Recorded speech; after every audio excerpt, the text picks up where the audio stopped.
Madame Ève, racontez-nous l'histoire de votre vie. J'étais mendiante pendant 8 ans et j'habitais là où la mairie déverse les ordures avec mon mari et mes 4 enfants. En tout, nous étions 21 personnes de ma famille. Toutes les ordures qu'on déversait dans cet endroit étaient des ordures de la ville. Et c'est là que nous, on habitait et on triait pour récupérer de la nourriture, des habits et des chaussures. On habitait dans un casier en bois qu'on couvrait avec du plastique, qu'on prenait des ordures. Nous étions obligés de partager la nourriture avec les corbeaux, les chiens qui se promenaient là. Parfois, on cherchait de la nourriture parmi les chiens et les chevaux morts.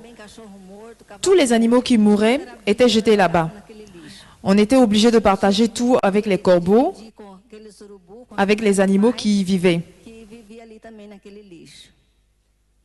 Vous étiez au nombre de combien? Dans les ordures, Oui, de votre famille. 21 personnes de ma famille. Vraiment? Et c'est là que vous dormiez parmi les ordures? Oui, nous habitions là-bas. Donc vous habitez là-bas? Oui, évêque. Et c'est de ces ordures que provenait notre nourriture. Lorsque les camions venant des différents points de ramassage les déversaient, on triait pour pouvoir avoir quelque chose à manger. Et là encore, les corbeaux et les chiens venaient et ils n'avaient pas peur de nous. Donc on devait réagir plus vite que les corbeaux pour assurer la nourriture de la journée. Je ramassais des mégots de cigarettes.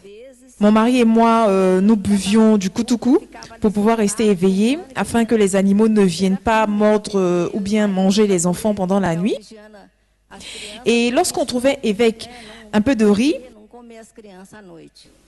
parce que c'était difficile de trouver du riz dans les ordures, alors on fouillait même dans les sacs à poubelle des toilettes. Et lorsqu'on en trouvait, on remerciait le ciel en disant « Au moins, Dieu nous a donné du riz aujourd'hui. » C'est l'histoire de ma vie. Tendre souffrance. Je n'ai jamais imaginé que je pouvais sortir de ces ordures. L'eau qu'on buvait venait des caniveaux qui coulaient vers les ordures. Et sous le tuyau, on a fait un trou afin de recueillir de l'eau pour ne pas que la saleté descende en bas. Et le matin, on retirait cette eau pour la conserver dans des bouteilles qu'on retirait des ordures afin qu'on puisse boire la journée. Avec cette eau du caniveau, on se lavait et on buvait. Et on lavait les enfants avec parce qu'on n'avait pas de choix. C'est le changement de votre vie, puisque vous êtes sorti des ordures. Mon oncle évêque, qui était avec nous dans les ordures et qui buvait beaucoup, a été évangélisé. On a constaté qu'il a arrêté de boire après avoir fréquenté l'église. Et son combat, lui, était de faire sortir toute la famille des ordures. Comme moi, je ne croyais pas en Dieu, c'était difficile pour moi d'aller à l'église. Malgré cela, j'y suis allée. Je suis venue. Je suis arrivée à l'église grâce à Dieu au moment de la campagne d'Israël. Ce n'était pas au début, mais au milieu de la campagne. À cette époque, c'était l'évêque Osvaldo Ascioli et il n'a pas été tendre envers moi. Le jour que je suis arrivée, je me suis assise au dernier banc de l'église parce que je portais 2 pieds droits de chaussures. Je portais une jupe verte, toute déchirée.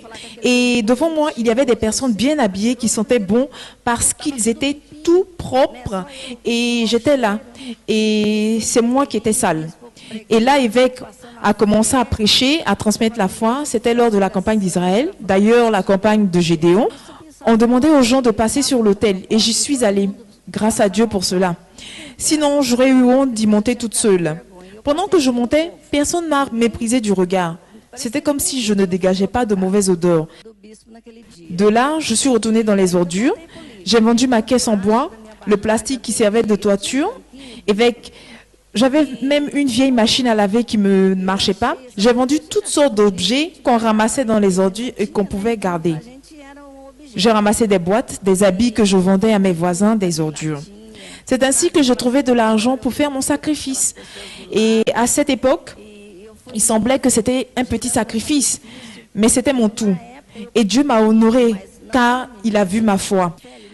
Après avoir accompli mon sacrifice, je suis retournée dans les ordures pour retirer mes enfants de là. Et Dieu a commencé à me bénir. Et j'ai su que le sacrifice était la seule manière pour ma victoire. Je suis à l'église depuis 12 ans et à chaque campagne d'Israël, je crée toujours une surprise au diable parce qu'il pense que je vais déposer un tel sacrifice. Et lorsque le jour arrive, je fais bien au-delà de ce qu'il pensait que j'allais faire. Voilà la manière dont je procède. Dès qu'une campagne d'Israël passe, je commence à préparer déjà mon sacrifice pour la campagne suivante. Et dès que le moment arrive, je ne fais qu'augmenter mon sacrifice. J'ai déjà sacrifié un terrain, une cité immobilière. En contrepartie, Dieu m'a donné une grosse villa avec piscine. J'emménage au fur et à mesure et c'est dans un quartier très chic. C'est la maison de mes rêves. Je n'ai jamais imaginé habiter dans une maison pareille. J'ai pris la décision de donner mon magasin et à 2 semaines d'accomplir mon vœu, j'ai surpris de nouveau le diable. J'ai vendu mon magasin d'exposition et j'ai mis la somme sur l'autel. Qu'est-ce que vous avez aujourd'hui? Vous possédez quoi? Vous n'êtes plus là-bas, dans les ordures.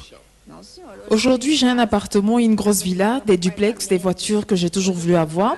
Vous savez, moi, je ne sais pas lire. C'est maintenant que j'apprends à lire la Bible. Même pour écrire des choses, il y a toujours quelqu'un à côté de moi. Le temps me manque pour suivre une formation à cause de mes engagements, puisque je suis beaucoup sollicitée, mais je fais l'effort pour lire la Bible. Vous faites quoi comme travail? Je tiens un magasin de décoration. Oui, je tiens un magasin de décoration avec plusieurs employés, partagés entre ceux qui font la broderie et l'impression. Je viens d'ouvrir une branche avec 8 couturières qui font de la lingerie qu'on exporte vers Campinas et d'autres régions de São Paulo. Je possède également aussi un magasin de vente de rideaux. Mes enfants qui vivaient dans les ordures aujourd'hui, l'aîné est en dernière année de droit, un autre est en train de suivre des cours d'informatique, une autre qui a déjà son cabinet suit des cours de comptabilité. Et aujourd'hui, grâce à Dieu, tous mes enfants ont chacun leur voiture, leur maison, des motos. La campagne d'Israël, Dieu me surprend avec de grandes bénédictions. Vous voyez par là, la différence ne se fait pas à cause d'une formation. Parce qu'elle ne sait ni lire, peut-être ne sait pas même écrire son nom. Mon nom? Vous savez? Oui. Mais vous ne savez pas lire. Aujourd'hui, j'apprends à lire la Bible. Cependant, je n'arrive pas à écrire. Il y a toujours quelqu'un au bureau pour écrire pour moi. La différence, c'est juste une pensée. Pensée intelligente. Laquelle? Si Dieu existe, il doit se manifester dans ma vie. Parce que je ne peux pas vivre de cette manière et croire à un Dieu si grand. C'est cette pensée qui fait la différence. Et non une formation. Parce qu'elle avait du mal. Elle a du mal à lire. Elle est sortie des ordures. Elle a vendu la machine à laver et le plastique lui servait de toit. Elle a tout vendu. Vous voyez comment est sa vie? Regardez comment Dieu est grand. Que Dieu vous bénisse, madame.